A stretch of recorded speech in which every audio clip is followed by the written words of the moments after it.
ইন্ডিয়ায় ইসলামের দুশ্মনেরা মুসলমানদের বাড়িঘর ভেঙে ফেলতেছে।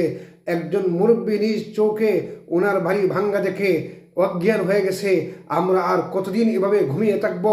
মুসলিম জাতি ছিল বীরের জাতি, যে জাতি কোনোদিন কাহারো কাছে মাথা নত করে নাই। কিন্তু আজকে মুসলিম জাতি কত শত ঘটনা দেখতেছে, এরপরও জাগ্রত হয় না।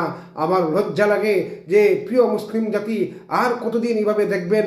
মুসলিম এভাবে শাসিত হবে, এভাবে নিষ্পেষিত হবে, এভাবে মুসলিমদেরকে নির্যাতন করা হবে। জাগুন প্রিয় বন্ধুরা, এই যে দেখুন ভিডিওটা।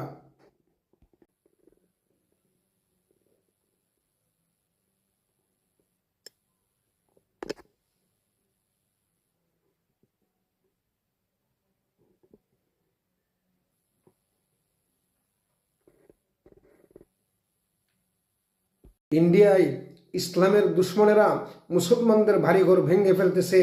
একজন মুরব্বী নিজ চোখে ওনার বাড়ি ভাঙ্গা দেখে অজ্ঞান হয়ে গেছে। আমরা আর কতদিন এভাবে ঘুমিয়ে থাকবো? মুসলিম জাতি ছিল বীরের জাতি, যে জাতি কোনোদিন কাহারো কাছে মাথা নত করে নাই।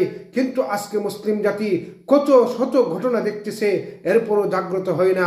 আমার লজ্জা লাগে যে প্রিয় মুসলিম জাতি আর কতদিন এভাবে দেখবেন? মুসলিম এভাবে শাসিত হবে, এভাবে নিষ্পেষিত হবে, এভাবে মুসলিমদেরকে নির্যাতন করা হবে।